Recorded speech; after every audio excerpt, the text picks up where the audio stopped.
Boa noite, amigos. Estamos abrindo o nosso Donos da Bola de sábado. Você já sabe, todos os sábados entre 18h50 e 19h20 temos aqui esta atração de sábado na nossa Bandeirantes, que, Donos da Bola, de segunda a sexta, vai do 12h30 a 1h30. Daqui a pouquinho nós vamos debater a situação constrangedora que vive o técnico Celso Roth, que pode ir para a sua quinta derrota consecutiva. Ele que foi contratado para arrumar a casa, como diria Ibsen Pinheiro. Daqui a pouquinho também o último enfrentamento do Grêmio contra a Chapecoense. Grêmio que há 5 jogos não marca gols. Amanhã joga contra a Chapecoense, 4 da tarde. O Inter joga no Independência, às 18h30, contra o Galo Mineiro.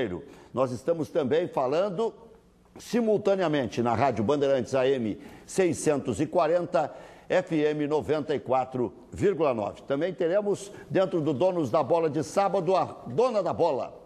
E o último enfrentamento do Internacional contra o Atlético Mineiro lá em Minas Gerais. Conosco Felipe Duarte, João Batista Filho e José Aldo Pinheiro. Faremos esse programa até às 7h20, debatendo as principais questões de Grêmio e de Internacional. Será que os atacantes do Grêmio já aprenderam alguma coisa com o professor Renato em poucos dias? Renato estava ensinando os atacantes a chutar aí essa semana. Teve um intensivo, né? Teve um intensivo no CT. Eu acho que o João Batista que foi que acompanhou esse trabalho. Eles estão precisando, né? O Ribeiro Neto que vem batendo nessa tecla há horas aqui no Donos da Bola, de que os atacantes do Grêmio têm uma dificuldade imensa de finalizar. Eu confesso que eu achava que não era tamanho, viu? Mas nos últimos jogos, nas últimas rodadas, principalmente nesse jogo contra o Atlético Paranaense, me assustou. Eles ficam na cara do goleiro e não conseguem colocar a bola para dentro da rede. É impressionante. Existe um estudo, que o Grêmio tem acesso a esse estudo, eu sei que os dirigentes eles comentam sobre isso, que o jogador profissional ele treina 3 meses, se juntar todos os dias ele treina durante 3 meses na temporada. Tanto é que usaram esse exemplo para mim ao falar do Lincoln, que ele não tá conseguindo lapidar algumas questões que são importantes para ele porque ele não consegue treinar. E o Roger não teve tempo de fazer um trabalho de finalizações, que a gente está vendo aí com os titulares. Os que trabalharam são os reservas. Então, os principais jogadores, Luan, Pedro Rocha, o próprio Miller Bolanhos que está lesionado, eles não conseguiram trabalhar este fundamento. Por quê? Porque o Grêmio jogou na quarta, jogou na quinta. Renato. Isso. O Roger também, o Renato Portaluppi, e com o Roger acontecia isso. Era onde eu queria chegar. Não tem tempo, os caras jogam na quinta-feira, na quarta-feira descansam quinta, sexta tem que treinar o time para dar pelo menos uma base para a equipe que vai jogar, para saberem quem serão os 11. No sábado é véspera de jogo e domingo tem jogo. Eu acho... Aliás, o Bolanhos tem uma situação bem complicada, hein? A placa de titânio que colocaram para fazer a consolidação da fratura, quando houve a cirurgia pela dupla fratura no maxilar, ela se soltou e eles estão tendo que recolocar a placa. São 7 parafusos e um soltou. E aí esse um estava incomodando ele, eles tiraram e já passou pelo processo e foi normal? Não, tranquilo? foi. Só que ele está operado. Fica o receio, né? Atacante com receio é complicado. O que eu acho que falta é iniciativa, não só para atacantes do Grêmio, do Internacional. Jogadores diferenciados já meio que parece que nascem prontos, né? Como o Gabriel Jesus, por exemplo. Né? Não deve ter treinado muito mais que os da dupla e vai lá e faz gol. Mas o que eu acho, Valdomiro, por exemplo, chutava mal para Dedéu, virou um dos maiores chutadores do planeta. Se o cara quiser, ele aprimora. Nós temos exemplos. O Falcão aprendeu a bater falta depois de velho. Luiz Carlos Vinck aprendeu a cruzar, aprendeu a bater falta. Quer dizer, pênalti. Pô, se o cara quer virar o batedor titular de uma equipe como o Grêmio Internacional, ele vai lá e bate 100 pênaltis por dia. Pega um goleiro, um piruzeiro desse que não tem nada para fazer, vai lá e bate. Mas nós temos um retrospecto que indica se o cara tem uma vocação para ser artilheiro, centroavante artilheiro ou não. Ah, bom, aí é diferente. Aí eu faro do gol. Aí eu, por exemplo, com essa nariga toda, eu tenho faro do gol. A semana que passou, que está chegando ao final, mostrou um retrospecto da carreira do Henrique Almeida. O Henrique Almeida fez 5 gols lá pelo São Paulo, fez mais 4 gols não sei onde. O Henrique Almeida é um jogador que faz baixíssimo número de gols por onde passa. Agora, perde um altíssimo número de gols. Ídolo em Curitiba. Ouve o Maurício Andrade falar. Salvou do rebaixamento o Curitiba. O Henrique Almeida, ele foi o artilheiro do Mundial Sub-20 de 2011. Só que daí, claro, a gente tem que ver quem era o time. São Paulo foi para a Espanha. A geração dele, né? Tinha Neymar, Lucas Moura, que está no Paris Saint-Germain. Oscar. o Oscar daquele time, Felipe Coutinho. Então ele era cercado de extra classe. E ele parecia que ia despontar como grande centroavante. Era ele e o William José que brigavam pela titularidade. Ele era dessa geração. Eu achei que ele era mais velho que esses caras. Não, é dessa geração aí. Ele tem 25 anos. Pois Aliás, então ele era o mais velho mesmo. Essa é uma questão, tanto que ele não foi para a Olimpíada depois. Ele não disputou os Jogos Olímpicos. Não foi. Só que é interessante Damião essa questão. ganhou dele. Estou vendo os pênaltis que pegou o Marcelo Groi e cada vez mais eu me convenço que o Zé Aldo tem que aliviar o Marcelo Groi. Salvou o ano do Grêmio. O Renato, o projeto Renato, o projeto Renato ia durar 3 dias. Ele salvou o ano dele. 3 dias. Ele salvou o ano do Henrique Almeida. O Henrique Almeida seria corrido do Grêmio por aquele gesto com o torcedor, seguido de uma eliminação. Acabou a relação dele com a torcida. Tem muito torcedor perguntando por que a direção não está mandando o Henrique Almeida embora. O Henrique Almeida tem um custo mensal entre salários e o aluguel do passe. O que a gente chama aluguel do passe por uma nomenclatura do futebol. Na realidade, o Grêmio comprou o percentual do passe que estava na mão dele, inclusive com briga com o Botafogo, e paga parcelado. Acontece isso com o Anderson também. O que ocorreu?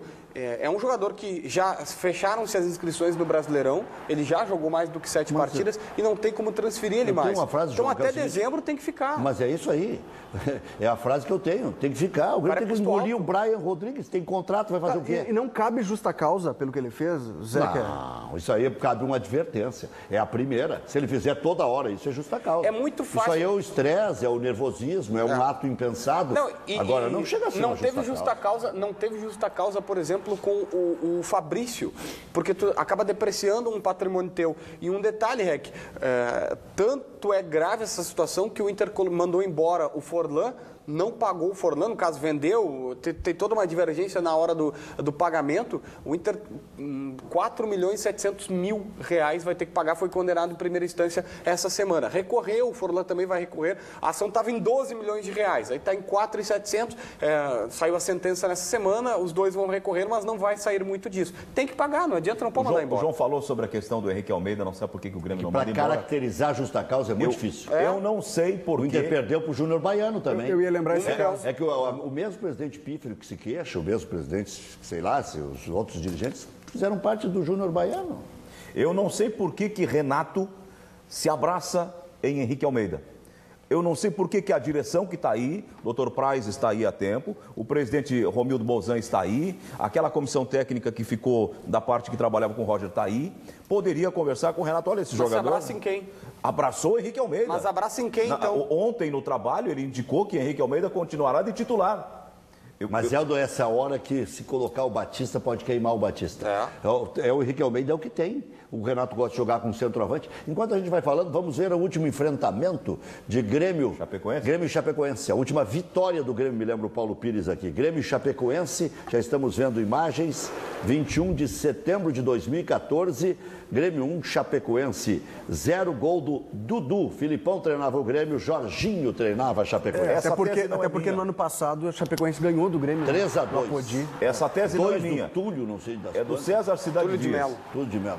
Os times todos que estão na frente têm uma média de gols altíssima, de gols feitos por seus atacantes e tem no mínimo um artilheiro.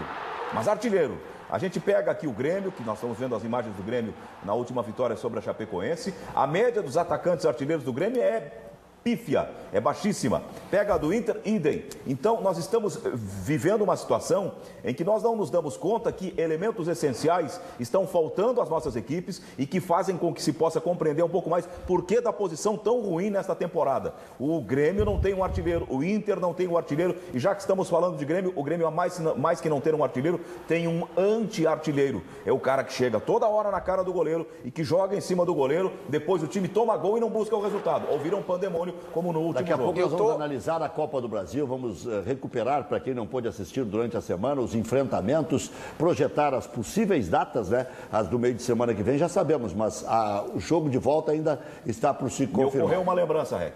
E tu vai, imediatamente, o João, o Felipe, vem à memória de vocês. Um jogo em que estava muito, muito mal o atacante do Inter, que o treinador se obrigou a tirar o centroavante e colocar mais o meio-campista para poder ganhar o jogo, lembram?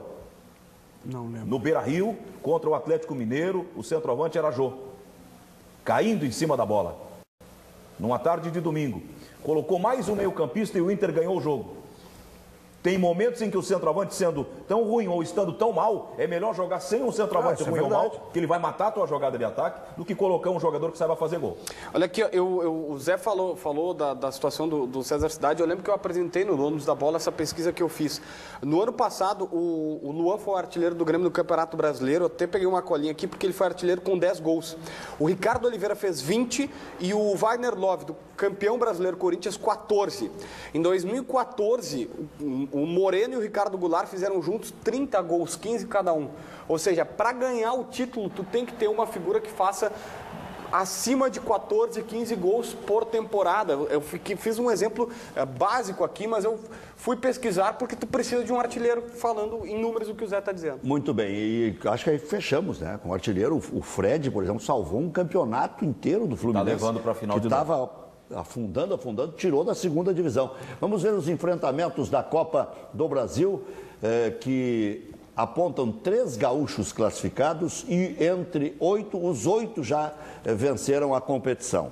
E aí um cara explicou outro dia, não teremos campeão inédito. Não, se os 8 ganharam, óbvio que não vai ser campeão inédito, né? Não precisa nem explicar, isso já está implícito, né? Se os 8 já ganharam. Eu acho que quem tem menos chances é o Juventude, por óbvio, né? Depois o Internacional pela campanha horrorosa. Não, Copa do Brasil pode pregar peça, o próprio Juventude já apresentou, né? Claro. Eu acho que o confronto mais equilibrado é Corinthians e Cruzeiro, né? Embora o Cruzeiro venha numa fase oscilante, assim, que hoje o Juventude está em ascensão e o Inter... Mas o Juventude está preocupado com o Fortaleza. Como o Fortaleza, visivelmente contra o Internacional, quando quis ganhar do Internacional, é duro dizer isso, né? Parece que é um pequeno contra um grande e seria o óbvio dizer o contrário. Mas o Fortaleza, quando quis ganhar do Internacional, ganhou no primeiro tempo com uma naturalidade impressionante, como se estivesse passeando na Rua da Praia. Segundo tempo não quis ganhar, porque está pensando no Juventude. O Juventude também está pensando no Fortaleza. Parecia, Inter e Fortaleza, parecia que um empurrava a vaga para o outro. Olha, eu não quero, pode ficar com ela. Não, eu também não quero, fica contigo. Parece que ninguém queria a vaga para a próxima fase. O Fortaleza, a impressão que fica, Zé, é que é o seguinte, o Fortaleza, ele foi mais esperto do que o Grêmio no Gauchão. Lembra o Grêmio no Gauchão foi jogar contra o Juventude com uma vaga que já tinha perdido, foi jogar num domingo e se matou para conseguir uma vaga, ou para tentar conseguir uma vaga que perdeu. E aí chegou morto na decisão contra o Rosário Central. O Fortaleza viu que já tinha perdido a vaga no primeiro jogo, jogou a não jogar, como disse o Rec, ganhou só para ter uma moral com o novo técnico deles e... Está se preparando, se resguardou para a decisão contra o Juventude. Nessa, o Fortaleza foi mais perto, porque eles iam jogar e não iam conseguir a vaga. E o Grêmio sonhou lá atrás que conseguiria a vaga contra o Juventude e não conseguiu. Pode ser que eu diga uma bobagem aqui, não tem problema nenhum, pode me apedrejar do outro lado. Mas o Inter vai, como disse o Fernando Carvalho, a frase do Fernando Carvalho, ela é doída. O Inter vai sangrar até o final. E se tiver que tomar uma goleada, e se tiver que reagir apanhando do Santos também na Copa do Brasil, que seja. Porque se tiver que piorar a situação para depois melhorar, eu não sei se já não passou esse tempo, mas o Internacional tem que recuperar a coragem de jogar bola. Aquele segundo tempo do Internacional, querendo fazer um futebol moderno de toque-toque sem sair do lugar, aquilo é ridículo. Aquilo ali é medo de jogar bola. Tem alguns jogadores não tem bola em profundidade, não tem cruzamento, não tem chute a gol. Mas eu vi mais Olha no primeiro tempo. Olha o chute do Sacha aí. Tu acha que ele não guardaria no começo do ano? Tem alguns jogadores que já estão causando até constrangimento da gente ver em campo, né? E o principal deles é o Anderson. E começou a dar pena. O Anderson parece que... nós temos isso aqui na Bandeirantes, né? O pessoal se junta no fim de semana e vai jogar bola, aluga uma grama sintética. Vou fazer aqui também na televisão, que é bonito fazer agora. Não faz isso. Vou puxar aqui. Que troço lá mesmo. Bota a camisa bonita. Mas que coisa lamentável, um profissional fazer isso dentro de campo. Mas, espero que tenham dado uma chegada nele, né? Tu joga no Internacional, meu filho. É o homem do sistema, Não é na várzea. Você não pode fazer isso aí. Não pode fazer isso aí. Não pode. Nem na lama se faz isso. Nem quando o cara estiver beijando o chão. Não pode. Não pode. A gloriosa camisa do Internacional, para aí. O árbitro tem que puxar. Diz, meu filho, tu é profissional. Jogou no Manchester. Jogou no Porto. Que é isso? E lá não fez isso. Que é isso? Tá abusando da paciência do Internacional. Já toma 500 por mês. Pô, não faz isso, meu filho. Vamos com a dona da bola? Florença Castro, com uma atração especial, como em todos os sábados. Ele sempre esteve no Internacional, salvo o período das Olimpíadas, agora no Rio de Janeiro, em que foi disputar o ouro pelo Brasil no futebol e ganhou. Converso hoje com o Rodrigo Dourado, 22 anos, volante do Inter e com muita história para contar. Tudo bom, Rodrigo? Tudo bem. Começa me dizendo como é que foi a sensação de finalmente vencer a Alemanha. Não, acho que não vencer a Alemanha, né, mas vencer o ouro, né. Acho que era um objetivo de todo brasileiro, ainda mais do nosso país, né, uma Olimpíada no Brasil. É a medalha que a gente nunca tinha conquistado e acho que foi muito bom e acho que todo mundo entrou para a história, né, do futebol brasileiro e para mim ainda mais foi muito emocionante. E como é que foi a comemoração? Porque teve uma comemoração. Foi uma festa, né. Era um dia histórico, né, que vai ficar para o resto da vida de todos. Muita comemoração, chegamos no hotel, pintamos cabelo, outros fizeram tatuagem. Tinha muitos familiares lá também junto com a gente para comemorar. E foi um dia muito emocionante que eu vou levar para o resto da minha vida. Tu vieste para o Internacional em 2006, né? Isso. 12 anos. Isso. Como é que foi essa vinda tão cedo para Porto Alegre? Porque tu eras de Pelotas. Na época foi bem difícil, né? Era muito novo ainda, uma criança ainda com 11 para 12 anos eu tinha. A adaptação mesmo foi muito difícil, mas graças a Deus tinha outros garotos de Pelotas, tinha o Tais, tinha o Tite, que me ajudaram bastante nesse início e graças a Deus agora tô bem. Conseguiu superar. Conta uma coisa, tu vieste pra cá muito cedo e ficaste sempre no Internacional. Isso para algumas pessoas é visto como algo muito bom e para outras não tanto. Por um lado tu conheces muito o mesmo time, mas por outro não conheces tanto outros. Uma frase meio óbvia, mas tem dois lados. Qual é a tua opinião sobre isso? Eu acho que é bom, né? Eu como sou colorado, chegar num clube que eu sempre torci e já estou fazendo 10 anos de clube. Claro que é diferente profissional para a base, né? Profissional é meu segundo ano ainda. Espero continuar bastante tempo por aqui. Mas claro que o futebol é muita etapa e agora o foco é no Inter, mas mais pra frente posso mudar de clube. É assim que segue a vida do futebol. Claro. E para encerrar agora, um ping-pong que a gente chama no jornalismo. Eu vou te fazer a pergunta e tu me responde uma resposta. Não dá pra pensar muito tempo. Tem que ser rapidinho. Né? Me fala um time. Inter. Um técnico. Técnico, Fernandão. Um jogador. Zidane. Um hobby. Jogar videogame. Jogar videogame. Qual jogo? Futebol, basquete. Uma mania? Uma mania é dormir bastante. Uma superstição? Entrar com o pé direito em campo. Algo que tu odeie? Falsidade. O momento mais feliz pra ti no Inter até agora? No Inter título gauchão, semifinal da Libertadores, muitos momentos marcantes, minha estreia como profissional. O mais triste? O mais triste é essa fase que a gente está vivendo. Um sonho? Um sonho é jogar uma Copa do Mundo. Deixa um recado aí pro pessoal do Internacional que te enxerga como uma esperança pro clube. Eu queria agradecer todo o apoio de todos os colorados que eu recebo nas minhas redes sociais, até nas ruas. É muito importante para todo jogador e fico muito feliz pelo carinho e espero que a gente saia dessa situação que a gente está vivendo o mais rápido possível. Valeu, um grande abraço. Bom, pessoal, chegou ao fim, então, a primeira temporada do quadro Dona da Bola, no programa Donos da Bola, edição de sábado. A gente volta em breve com muitas novidades. Um beijo. Beijo, sucesso. Florença Castro, primeira temporada da Dona da Bola. Vamos com o Minuto do Band Cidade. Já voltamos. Voltamos nessa noite de sábado. Que você tenha um bom final de semana. Aconteça o que acontecer dentro das quatro linhas. Comporte-se. Você é um cidadão. Vamos com o Gol na Memória. Há 5 anos, no dia 25 de setembro de 2011, o Internacional enfrentava o Atlético Mineiro no Beira-Rio. Neste jogo, o argentino Bolatti fez seu último gol com a camisa do Internacional. 25 de setembro de 2011, Internacional. 25 de setembro de 2011, Internacional 2, Galo 1, Bolatti, 26 minutos do primeiro tempo. Dorival Júnior treinava o Internacional, Cuca treinava o Galo Mineiro. Depois que em 2012, no ano posterior, ele se negou a jogar de zagueiro. Foi aí que tu chamou ele de Falcão? Ou... Não, eu nunca chamei. Agora me Mas chama ele caminhava. Uma das maiores. Era uma elegância para caminhar, vou te dizer, parecia Paulo Roberto Falcão. Ele estreou fazendo um gol, né? Olha, ele estreou fazendo um gol. Mas essa é uma história muito, na minha visão, muito mal, sei lá, trabalhada e conduzida. tal. Porque, tipo, não me pareceu, que o ambiente era tão tenso, tão turbulento pro Fernandão, que ele não conseguia observar tudo, o Davi, todo mundo que tava lá.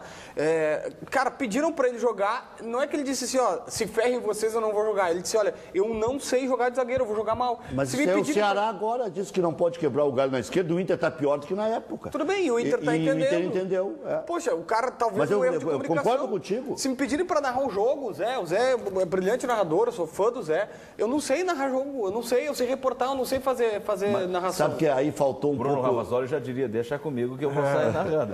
Mas aí é que tá. Tem algum outro no grupo que pode quebrar... Vai acabar narrando na televisão. Tem algum outro no grupo, no elenco, que pode quebrar quebrar esse galho? Então tá, tem. Vambora, vamos jogar. Agora, se não tem outro, eu vou fazer, vambora, tem que ajudar. Agora, o lance do Bolatti me remete a o seguinte raciocínio. É que aquela a gente época vê ia a bola. tudo pro ar, né? O Inter deu letra no ar pro Bolatti. O Bolívar, nessa mesma época, se negou a concentrar no jogo, estava em Santa Cruz, um zagueiro lesionou Mas e pagou se negou. o preço, hein? Tudo Acabou bem. em Alvorada. Perfeito, o Rec, mas não, o Bolatti, todo mundo queima o Bolatti, não queima o Bolívar. Zé, Mas não, o que eu vi é o seguinte, o Inter, no gol do Bolatti contra o Atlético Mineiro, tem uma jogada de ultrapassagem e projeção, ele tocou, verdade. O cara que fez o pivôzinho já devolveu e ele está passando para avançar. Isso não tem mais.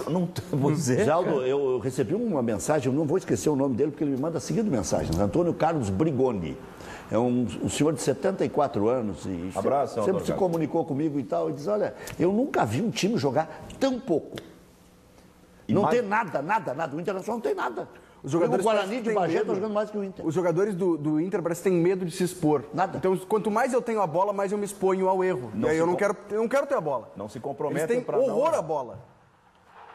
Foi o que a gente viu nesse lance. Uma jogada de combinação, bola na frente, o cara saindo de trás, correndo, chegando, concluindo isso. E esse é o jogo do primeiro turno. Já estamos vendo o jogo do primeiro turno, 2-0 Internacional. Melhor jogo do Inter no ano. Saudades, né? Quando o Internacional fazia gols, ganhava do Galo Mineiro, hein? No dia seguinte a gente fez 16 de junho. Fez um programa na Rádio Bandeirantes, o apito final, em que nós dizíamos, olha, o Inter com essa bola aí vai brigar pelo título. Sacha e Vitinho. Foi a partir daí que desabou, né? O presidente Fernando Carvalho fez um diagnóstico, Rec, e ele entendeu o seguinte, que essa partida foi um marco. Essa e depois vem Botafogo. Porque o Inter jogou tão bem, os jogadores começaram a achar que de fato o Inter estava jogando bem. Nessa partida, o Argel começou a pedir pezinho no chão, e o pessoal fez um marketing, e aí os jogadores não entenderam e se quebraram. Algum gaúcho passa ou todos passam? Ou quem passa, Zelda? Queima a roupa na Copa do Brasil. Na Copa do Brasil passa um. João Batista. Passa o Grêmio só. Eu acho que caem todos. Meu Deus. Eu acho que Grêmio Internacional tem boas chances de passar. Não vejo chance no Juventude. Ok? Fechamos? Fechamos 20 segundos, então. Quer mandar um beijo para alguém aí? Eu quero convidar que acompanhe amanhã na Rádio Bandeirantes 94,9 FM, 640 AM. Estarei transmitindo lá o Grêmio contra a Chapecoense. Estarei na arena. Estarei também comentando o Grêmio Chapecoense. E eu estarei comentando o Internacional. Colorado, não tá morto quem peleia. Não te entrega. Vai ao Beira-Rio, hein? Bom final de semana.